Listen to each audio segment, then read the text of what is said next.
The auditorium held 800 students and one human.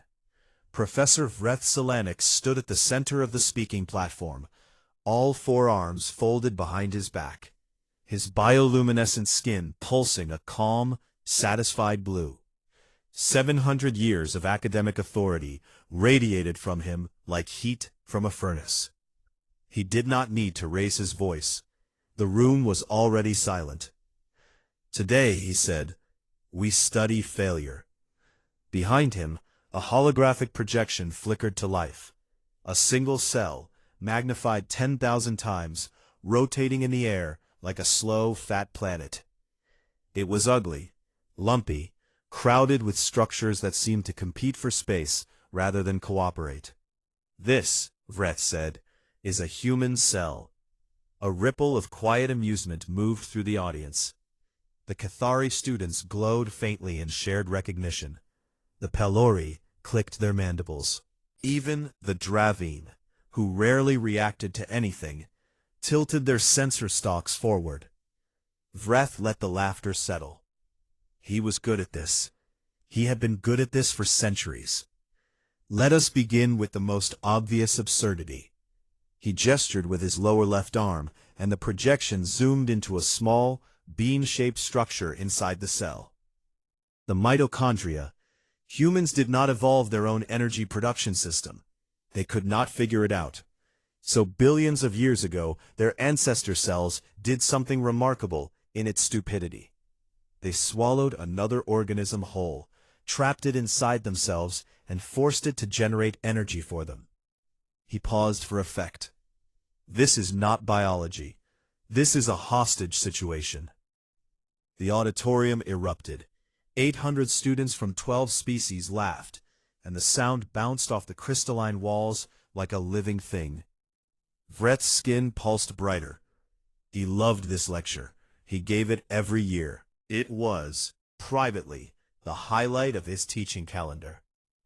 In the back row, Dr. Marin Coyle sat with her legs crossed and a data pad on her knee.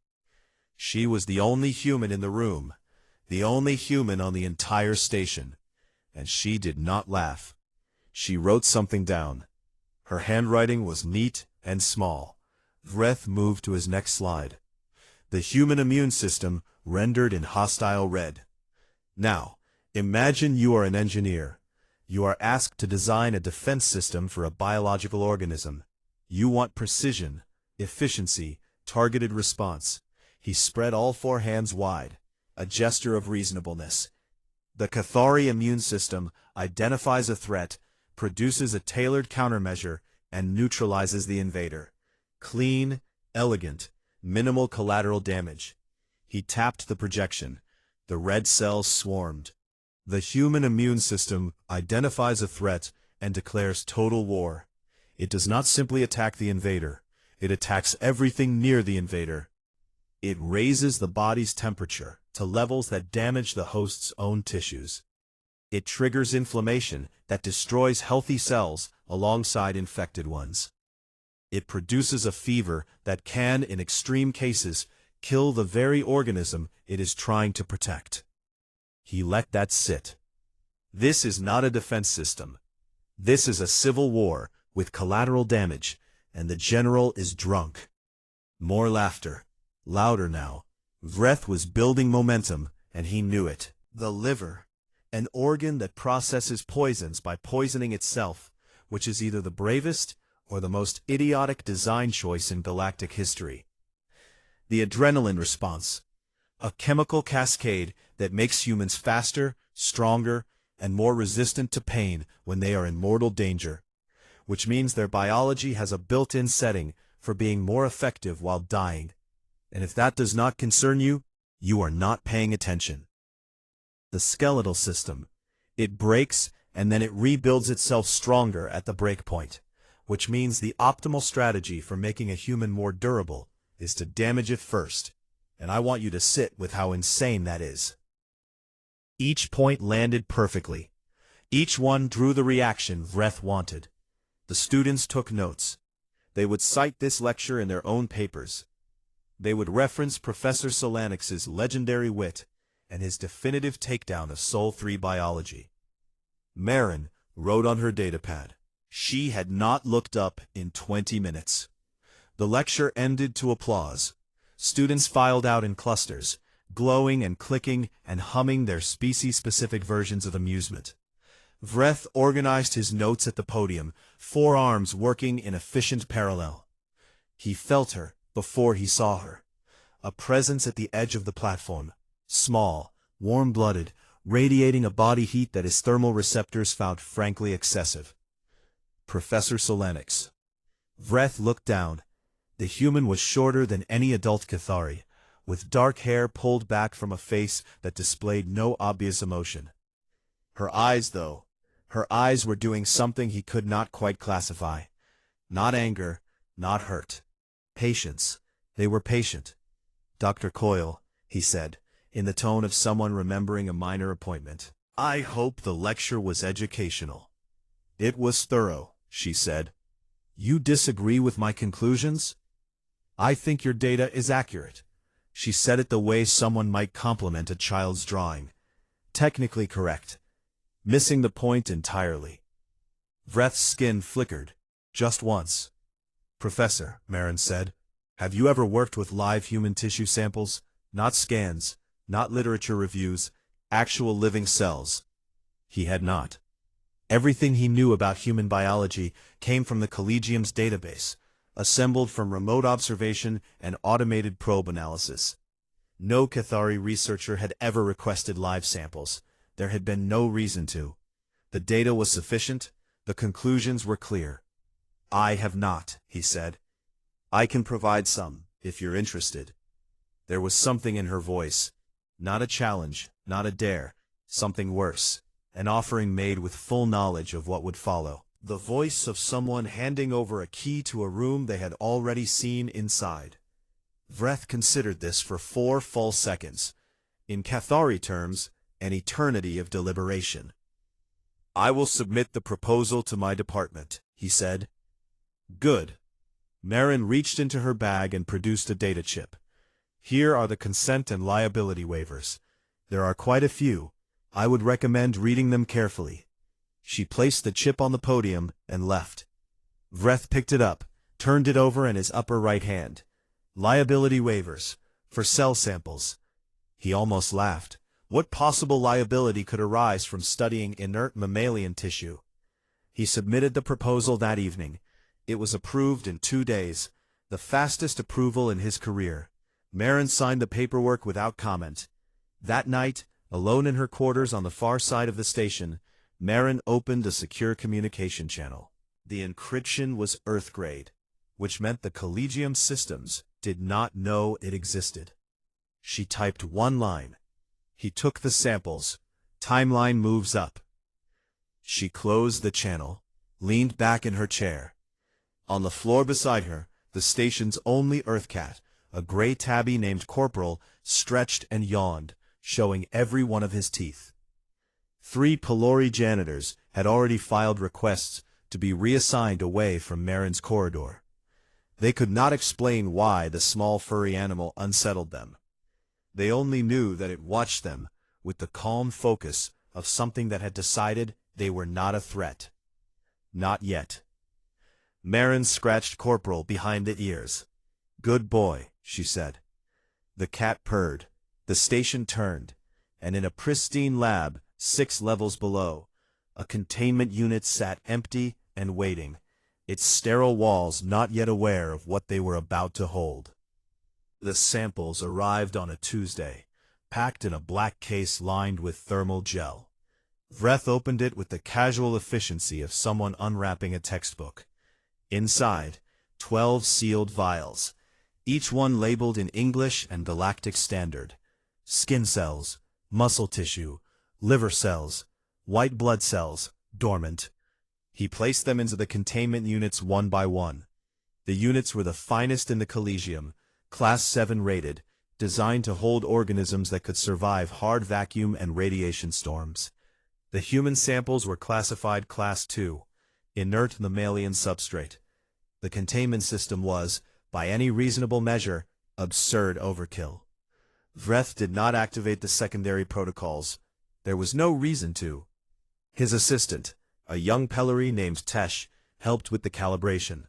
Tesh was careful and quiet, with a habit of clicking her mandibles when she was thinking. She had been assigned to Vreth's lab for 2 years, and had learned that asking questions was acceptable only if the questions were very good. "Professor," Tesh said, looking at the first culture through the observation lens, "the cells are moving." "Of course they are moving. They are alive. Living cells exhibit Brownian motion and cytoplasmic streaming. This is basic biology." "No, I mean they are moving toward the nutrient medium, all of them, in the same direction." Vreth glanced at the display. She was right. The cells had oriented themselves toward the food source, with a coordination that looked less like random biological activity and more like intention. He noted it, filed it under motor protein behavior, moved on. The first week was everything Vreth expected. The human cells sat in their cultures and did what cells do. They metabolized. They replicated. They consumed nutrients at a rate he found personally offensive, burning through energy with the efficiency of a furnace with a hole in it. He recorded his observations each evening in a voice log he privately titled The Sol 3 Disappointment. "Day 4, he dictated. "Metabolic efficiency remains at approximately 31%. For comparison, Cathari cells operate at 89%. The human cells waste nearly 70% of their available energy as heat. This is not a design choice. This is a thermodynamic embarrassment." He was thorough. He was precise. He was completely missing the point. On day 9, the numbers changed. Tesh noticed it first. She had been running the morning diagnostics, standard procedure, checking nutrient levels, waste accumulation, atmospheric composition inside the containment units. The nutrient medium in Unit 1 was depleting 20% faster than projected. She recalculated, ran the numbers again, checked for contamination. No contamination.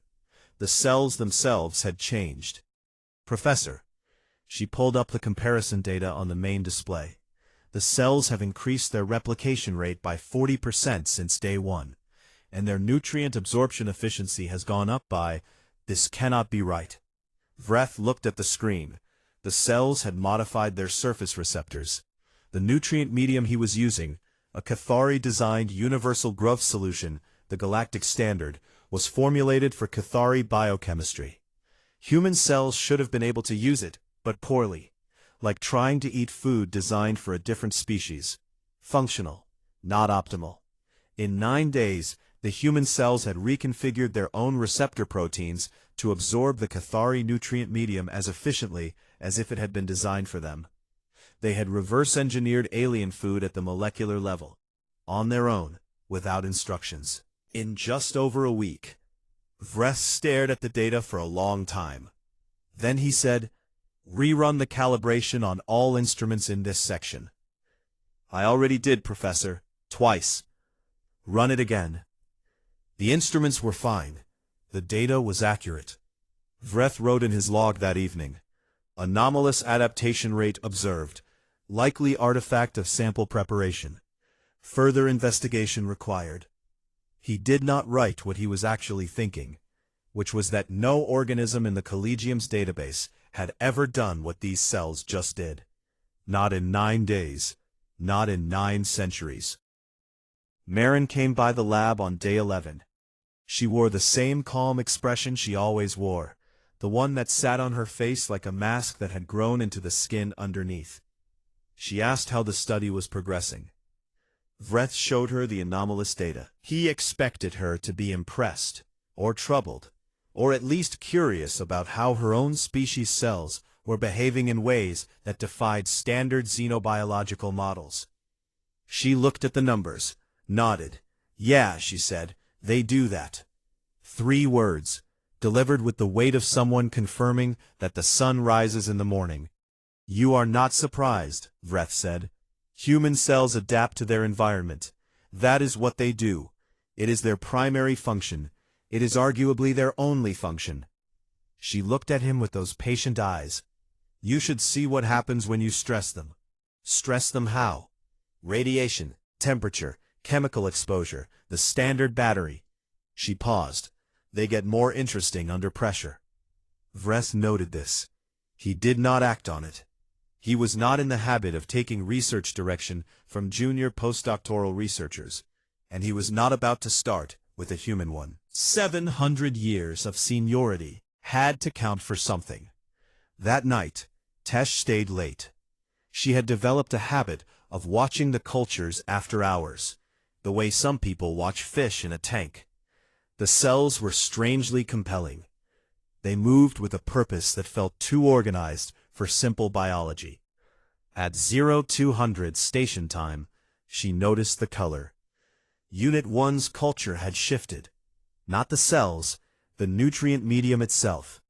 It had taken on a faint amber tint that should not have been there. Tesh ran a spectral analysis. The results made her mandibles go very still. The medium's molecular structure was being broken down and reassembled. Not consumed, rebuilt. The cells were not just eating the Cathari nutrient solution. They were taking it apart at the molecular level, studying its composition, and reconstructing it into something more useful. They were improving alien biotechnology with no tools, no guidance, and no evolutionary precedent for ever encountering this substance. Tesh filed a report. She marked it urgent. It went into Vreth's queue behind 14 other items. By the time he read it, the cells in Unit 1 had finished their project. The nutrient medium was no longer Cathari standard. It was something new, something that should not exist. A hybrid compound, part Cathari design, part human improvisation, that was more efficient than either species had ever produced alone. The cells were not just surviving in an alien environment. They were making it better. Vreth sat at his desk that night. The station hummed around him in the low frequencies that meant the night cycle had begun, and most of the collegium was asleep. He pulled up the adaptation curve, a simple graph showing how quickly the human cells were changing in response to their environment. Every known species in the database had a curve that rose and then flattened. You adapt, you reach your limit, you plateau. That was how biology worked. That was how biology had always worked across every world the Collegium had studied in its 12,000-year history. The human curve did not flatten. It rose in a smooth, relentless exponential that showed no sign of slowing down. No ceiling, no plateau, no asymptote. Just a line climbing upward into territory where Vreth's models had no predictions, because no organism had ever gone there before. He stared at it for 11 minutes, then he closed the file, relabeled it, instrument calibration error, pending review, shut down his terminal, walked to his quarters. Vreth told himself it was scientific rigor. The anomalous adaptation rates demanded further testing. Standard xenobiological stress battery, radiation, temperature extremes, chemical irritants. Every species in the Collegium database had been subjected to it. He would apply the same protocols to the human tissue, document the predictable decline, and close the file with his thesis intact. That was the plan. He started with radiation. The standard test used ionizing radiation at levels calibrated to the hardiest known organisms in the galaxy, the Vethani spore, which could survive doses that would sterilize a small moon. Vreth applied the same dose to the human skin cells in Unit 3. The cells died, most of them. Vreth recorded the mortality rate, 87%, high but expected. Mammalian tissue was not designed for radiation resistance. He felt the small, warm satisfaction of confirmation. Then Tesh said, "Professor, the survivors." Vreth looked. The 13% that had survived were not simply recovering. They were rewriting themselves. The radiation had shattered their DNA in hundreds of places, breaks that should have been fatal, or at best, poorly repaired with the kind of sloppy patch jobs that lead to mutation and death. Instead, The surviving cells were fixing the breaks with sequences that were better than the originals. Stronger. More radiation-resistant. More efficient. They were not healing. They were upgrading. "That is not possible," Vreth said. "It is happening," Tesh said. And then the survivors did something worse. They began releasing tiny packets, exosomes, Marin would later call them, into the surrounding medium. Each packet contained the upgraded genetic sequences. The dead cells' neighbors, the ones that had been shielded from the worst of the radiation, absorbed these packets and incorporated the improvements into their own DNA. The surviving cells were sharing what they had learned, publishing their findings, distributing the fix to every cell that would listen. Tesh looked at Vreth. Her mandibles were pressed flat against her jaw, which was the Pelori expression for something between awe and nausea. "They are teaching each other," she said. Vreth did not respond. He moved to the temperature test. He flash-froze the culture in Unit 5, dropped it to near absolute zero in under a second. A thermal shock that would crystallize the water inside any cell and shatter it from within. Standard. Lethal. Absolute. 91% of the cells died instantly. The remaining 9% should have followed within minutes as their frozen structures collapsed. They did not collapse.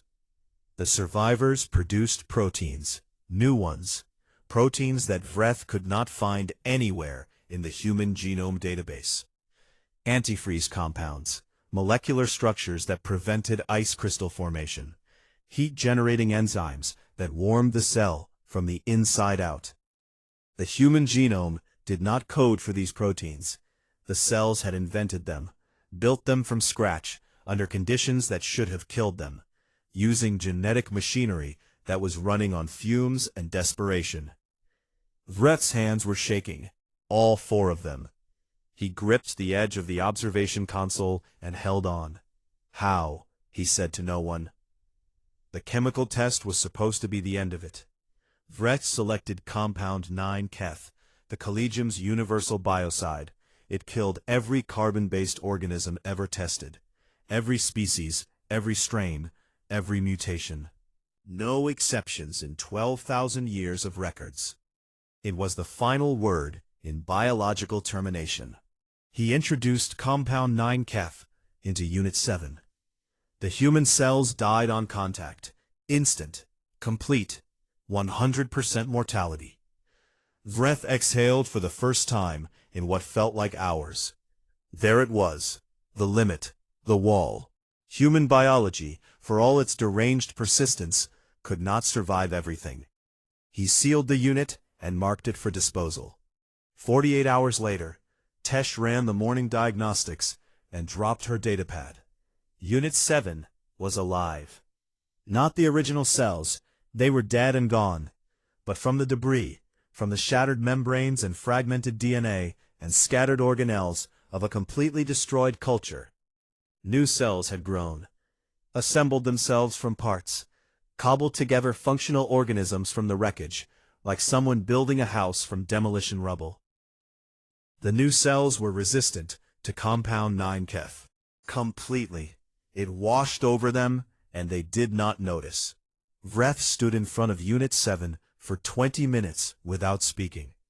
His bioluminescence had gone dark, which in Kethari meant something so far beyond normal emotional range that their language did not have a word for it. Marin chose this moment to visit the lab. She looked at the data. She looked at Vreth. His skin was dark and still, and his forearms hung at his sides like they had forgotten what they were for. "Professor," she said, "you have been testing how human cells respond to your threats." She said it gently, the way one speaks to someone who has just received very large news. "You have not tested how they respond to their own." He looked at her. "Your cells fight external threats," Marin continued. "So does every species in the galaxy. But human biology fights itself, constantly. Our immune system does not just neutralize invaders. It wages scorched earth campaigns. It will destroy the host's own organs before it allows a pathogen to establish a foothold. It does not fight to survive the battle. It fights to make sure the enemy never comes back. She paused. Sometimes we overdo it. Vreth said nothing. Marin took this as permission to continue. She provided a new sample. Active human white blood cells, the immune system's frontline soldiers. She placed them in a separate unit and introduced a single Cathari microorganism, a common bacteria found on every surface of the station. Utterly harmless. Every species in the Collegium lived alongside it without issue. The white blood cells found the microorganism in under 4 seconds. What followed was not a battle. It was a disassembly. The immune cells surrounded the bacteria, broke it apart at the molecular level, cataloged every protein in its structure, and produced targeted antibodies specific to its exact biological signature. The whole process took 90 seconds. The bacteria was not just dead. It was understood, recorded, and filed. Then the white blood cells kept going. They turned on the nutrient medium. The standard Cathari growth solution contained trace biological compounds, harmless molecules present in every lab on the station. The immune cells identified these compounds as foreign, non-human, potential threat. They began to attack the medium itself. "They are sterilizing the environment," Tesh whispered. "They are securing it," Marin corrected. "There is a difference. Your lab is, to human immune cells, an uncontrolled biological space, filled with unknown organisms. They are doing what they evolved to do, making it safe." Vreth watched his pristine Class 7 containment system, the most advanced biological safety infrastructure in the Collegium, get reclassified as hostile territory by cells smaller than his fingertip. His lab, his life's work, his perfect, sterile cathedral of controlled science. The immune cells did not care about his career. They had a job. Marin stood beside him, arms crossed, watching the display. "Every human being alive contains 37 trillion cells," she said. "Every single one of them is capable of what you just saw. The adaptation, the improvisation, the aggression." She turned to him. "And every single one of them cooperates instead. 37 trillion soldiers who could wage war on any environment in the galaxy. And they choose to maintain a single body. Keep it running, keep it alive." She let that sit. "That is not primitive, Professor." Vreth did not answer. On the display, the white blood cells finished their sweep of the containment unit and settled into patrol patterns, circling the space with a mechanical, patient vigilance that would not stop until something told them to. Nothing in the lab could tell them to. That night, Tesh reviewed the day's footage frame by frame. She found something in the final hour of recording that Vreth had missed. The immune cells had not only attacked the medium and the Cathari microorganism, they had also released chemical signals outward, through the containment barrier's molecular filters, which were not designed to stop human biochemical messaging, because human biochemical messaging was not in the threat database. The signals reached the other containment units, Units 1 through 6, the tissue samples that had been quietly adapting for weeks. Tesh translated the chemical message using the lab's analysis software. 4 molecular components that together said something that needed no translation at all. Hostile territory. Adapt. Prepare. The other samples had received the message. Tesh checked their readings. Every single culture showed a spike in metabolic activity in the hour following the signal. They were changing, all of them, together. Tesh ran to find Vreth. Behind her, the lights in Lab Section 4 dimmed for 1/2 second. A power fluctuation. The biological containment grid shared conduit space with the lighting system, and something connected to that grid was drawing more power than itself. The first system failed at 0347 station time. A molecular filter, in Unit 1's ventilation port clogged and stopped cycling. The automated maintenance log flagged it as debris accumulation. Routine. It was not routine. The human cells had been producing compounds small enough to pass through the filters for days. Not by accident. The filters were calibrated to block molecules above a specific size threshold, a threshold based on the largest known biological signaling molecules in the Collegium's database. Human biochemistry was not in that database. The cells had found the gap, threaded through it like water through sand. The compounds accumulated on the other side of the filter, built up, bonded together into larger structures, clogged the port from the outside. The cells had not broken through the wall. They had walked around it.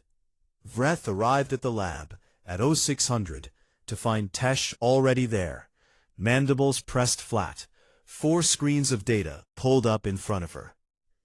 Units 2 through 5, she said. The cultures are communicating. She showed him the chemical analysis, the tissue samples, skin cells, muscle tissue, liver cells, different types from different vials, had established a signaling network. They were exchanging molecular data for the trace compounds that had seeped past the filters. Each culture contributed what it knew. The skin cells shared surface adaptation data. The muscle tissue shared structural reinforcement techniques. The liver cells shared metabolic efficiency improvements. They were not genetically identical. They had no evolutionary reason to cooperate. They were fragments from different parts of a body that no longer existed, and they were rebuilding the network anyway. It is like they remember, Tesh said. Like they remember being part of something larger. Vreth said nothing. His skin was cycling through colors that had no names in common Cathari, emotional states that the species had not needed words for in its 7,000-year recorded history. By hour 4, the situation had escalated past anything Vreth's protocols covered. The cultures in Units 1 through 6 had begun producing enzymes, not the adaptive proteins from before. These were different, targeted, specific. Vreth analyzed them and felt his blood, thin blue ichor-like Cathari blood, go cold. The enzymes digested polymer compounds, specifically the polymer compounds used in the containment unit seals. Not the main walls. Those were reinforced crystalline alloy, harder than anything biological could touch. But the seals around the maintenance access ports, the soft points, the places where technicians opened the units for servicing. The cells had identified the weakest structural point in their containment and were dissolving it.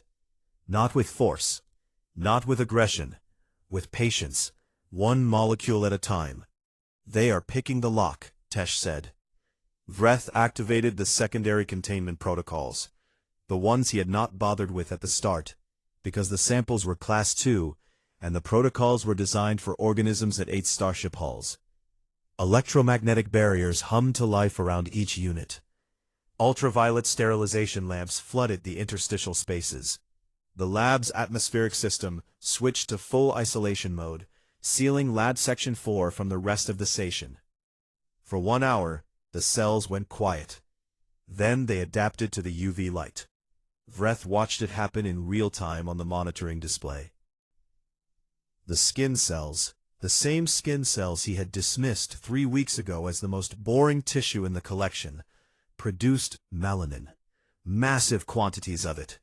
They darkened, hardened, and shrugged off the sterilization lamps like they were nothing more than a mild sunburn, which, from the perspective of cells that had evolved under the radiation bombardment of an active yellow star, they were. The Collegium convened an emergency session at hour 6. 12 board members, species from across the galactic community, connected by secure holographic link.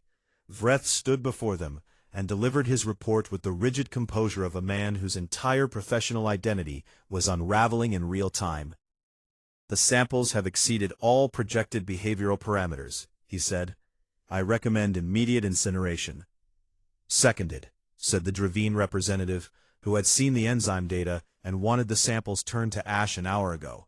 She had been invited as the human representative, though Vreth suspected the board wanted her there so they could watch her face when they destroyed her species' biology. She raised her hand. The board chair acknowledged her. "You can try incineration," Marin said. Her voice was level, conversational, the voice of someone discussing weather. "Before you do, I would recommend reviewing the literature on Deinococcus radiodurans. It is an Earth microorganism that survives inside nuclear reactors.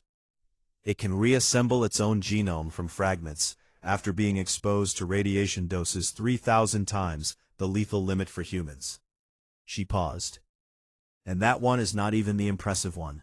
The impressive ones are inside us, right now, in the 37 trillion cells that make up every human being." The board did not vote to incinerate. The board sat in silence for 9 seconds, which was, in galactic parliamentary procedure, the equivalent of screaming. That night, Vreth sat alone in his office. The awards lined the walls, 700 years of them, gleaming plaques and crystalline trophies, and holographic citations from every major institution in the Collegium. 340 published papers. A career so distinguished it had its own entry in the Galactic Academic Registry. He pulled up his original lecture on his personal display. Primitive biospheres and their instructive failures. He read his own words. Chaotic, redundant, wasteful, inelegant. Every word was accurate. Every word was completely, catastrophically beside the point. Cathari biology was elegant, optimized, efficient. Every cell performed its function with minimal waste and maximum precision. It was beautiful in the way that a crystal was beautiful, ordered, symmetrical, and utterly dependent on conditions remaining exactly as they were.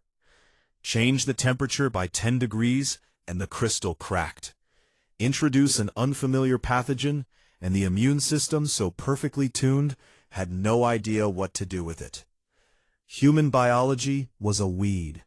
Ugly, chaotic, dripping with redundancies that looked like waste, until you realized that every backup system, every overlapping function, every seemingly pointless expenditure of energy was there because something on Earth had once tried to exploit that gap and kill everything that did not have a fallback plan.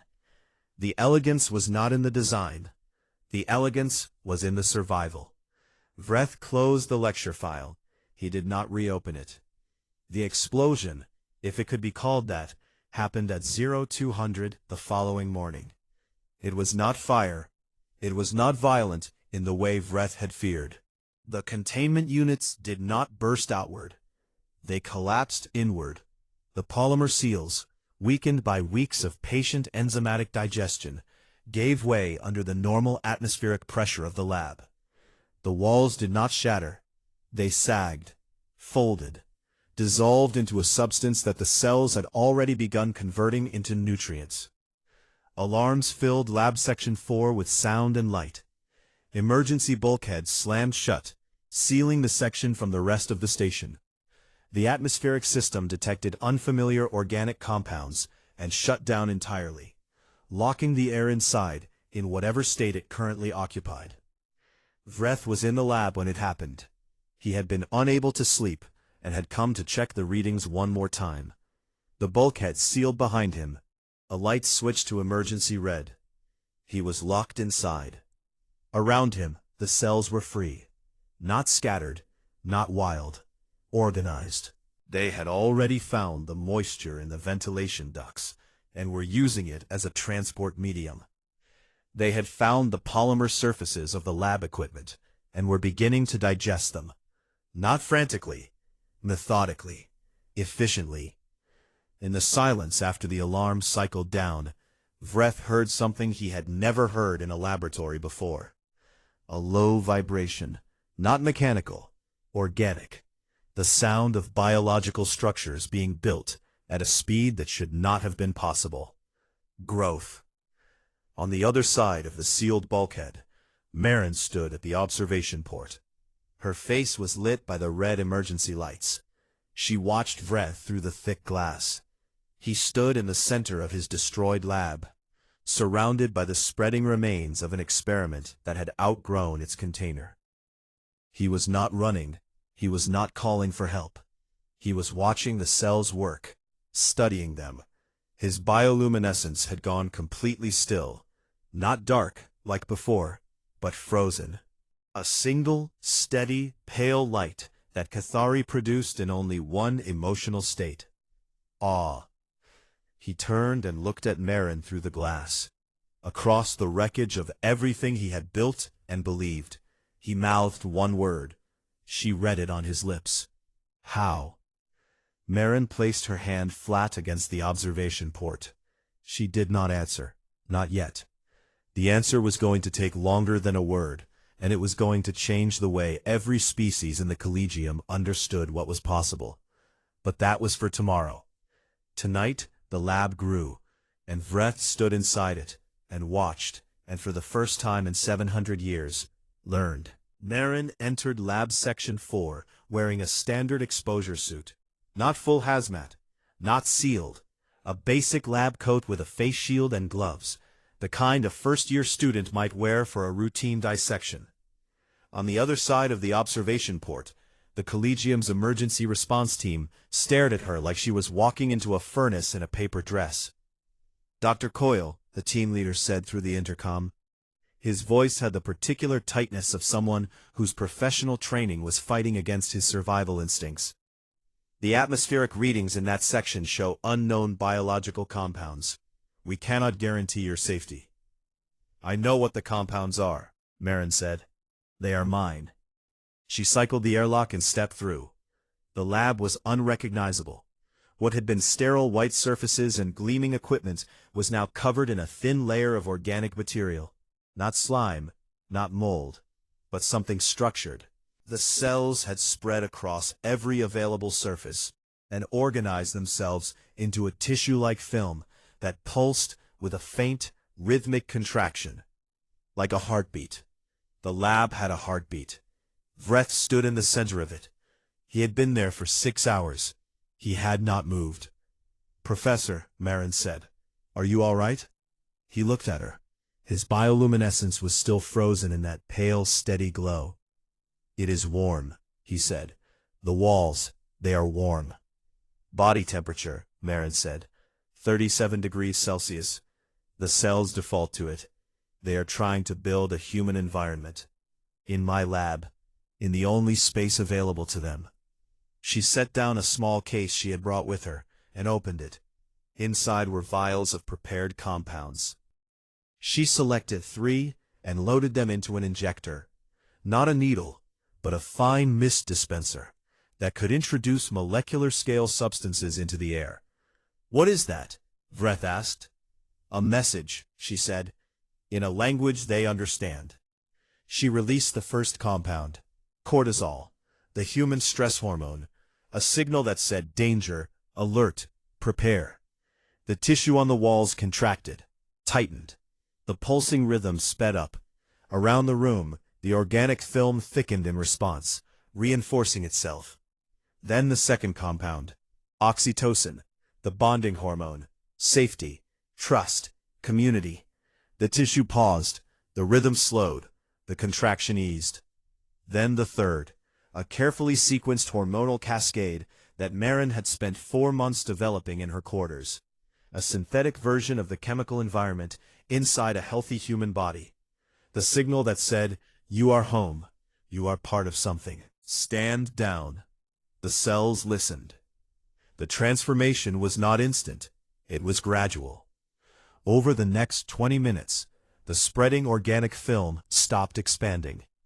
The tissue on the walls stopped pulsing and settled into a steady, quiet state. The biological compounds in the air thinned as the cells shifted from colonization mode to maintenance mode. They did not die, they did not retreat, they organized. Marin turned to the observation port. Behind the glass, the emergency team, the board members, and 40 Collegium scientists watched in silence. This is what human biology does inside a human body every second of every day, she said. 37 trillion cells, each one capable of everything you have seen in this lab. Adaptation, colonization, aggression. And every single one of them chooses cooperation instead.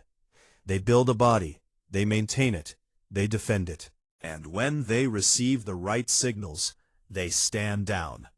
She looked at Vreth. That is not primitive, Professor. That is the most sophisticated biological negotiation in the known galaxy. And it happens inside every human being, all the time, without any of us even thinking about it. The emergency team decontaminated the lab over the next 48 hours. The tissue was carefully collected, not destroyed. Marin insisted, and the board, for the first time in institutional memory, deferred to a junior researcher. The samples were preserved in a new containment system that Marin helped design, one that spoke the cell's chemical language, one that told them every hour that they were safe. The cells behaved perfectly. They had never been out of control. They had simply been unsupervised biology, doing what 4 billion years of Earth had taught it to do. Find an environment, adapt to it, make it yours. Keep going until something stops you, or until you receive the signal that says you have done enough. No one had sent the signal until Marin. 3 weeks later, Professor Vreth Solanix stood at the same podium where he had delivered his lecture on primitive biospheres. Same auditorium, same 800 seats, every one of them filled, standing room along the walls, overflow screens in 3 adjacent halls. He stood for a long moment before speaking. His bioluminescence was steady, a calm, deep blue that Cathari associated with honesty, with the willingness to be seen. I told this room, he said, that Earth biology was a failure. I presented evidence. I cited data. Every criticism I made was technically accurate. He paused. The human immune system is a civil war. The liver does poison itself. The adrenaline response does make humans more effective while they are dying. The cells do enslave mitochondria. Every single thing I said was true. Another pause, longer. I failed to ask the only question that mattered. Why did it work? He brought up a new display. Not the old slides mocking human cells. A single image, the adaptation curve. The exponential line climbing upward with no ceiling, no plateau, no end.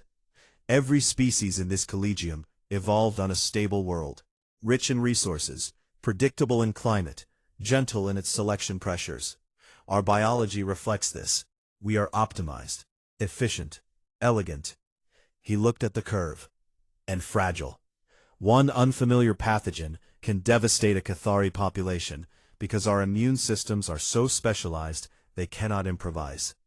One environmental shift can crash a pylori colony because their metabolism has no redundancy. He turned back to the audience. Earth is not a stable world. Earth is a catastrophe engine. It is frozen over completely, twice. It has been struck by asteroids that killed 90% of all living things. Its atmosphere has been poison. Its oceans have been acid. Its continents move. Its magnetic field flips. Its sun bombards it with radiation that its thin atmosphere barely filters. He let that list settle into the room. And in this environment, in this relentless, irrational 4 billion year storm of destruction, life did not just survive. It adapted. It built redundancies. It developed immune systems that fight wars, because on Earth, there is always a war. It developed adrenaline because on Earth, you need to be stronger when you are dying, because something is trying to eat you. It developed the ability to heal bones stronger at the break, because on Earth, if you break once and do not come back tougher, you break again and do not come back at all. He closed the display. Earth is not a failed biosphere, and the biology that walks out of that forge is the most adaptable, most resilient, most aggressively creative form of life this galaxy has ever encountered. He looked at Marin. She sat in the back row, same seat as the first lecture, same data pad on her knee. She was not writing this time. She was listening.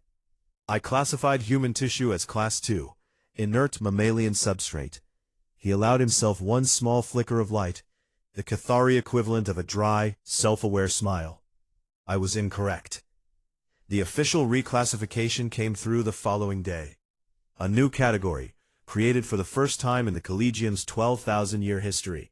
Class 10, Adaptive. The definition read, biology capable of self-directed evolution in real time under novel environmental conditions. No known upper limit to adaptation. Handle with respect. Marin signed the document. She did not smile. She had known this was coming. That was why they sent her. 6 months passed. Vreth and Marin published their joint paper, Evolutionary Pressure as Creative Engine, Lessons from the Sol 3 Biosphere. It became the most cited publication in Collegium history within a week. Vreth's new lecture was standing room only. He began it the same way every time. I once told this room that Earth biology was a cautionary tale. I was wrong. It is an instruction manual. The universe is hostile, unstable, and violent, and the only biology that was paying attention came from a small, angry planet that took the hostility personally. The students did not laugh. They leaned forward. That night in her quarters, Marin sat at her desk. The station turned outside her window, orbiting a star that was not Sol, circling a world that was not Earth. Corporal lay across her lap, purring with the steady rumble of an organism that had never once doubted its place in the universe. She opened the secure channel, typed a message to the Xenobiology Oversight Board. Phase 1 complete. Collegium has accepted reclassification. Recommend Phase 2. Introduce them to the gut microbiome. She stared at the words, deleted them. Typed instead, they are ready to learn. Send the next researcher, someone friendly. She closed the channel, stroked the cat, looked out the window at the stars, millions of them, scattered across the dark like spilled salt, each one orbiting worlds that had produced their own elegant, optimized, fragile biologies. None of those worlds had produced anything like Earth. None of them had needed to.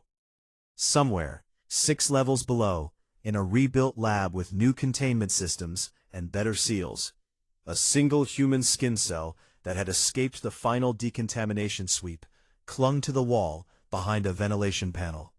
It was alone. It was microscopic. It had no brain, no plan, no awareness of what it was.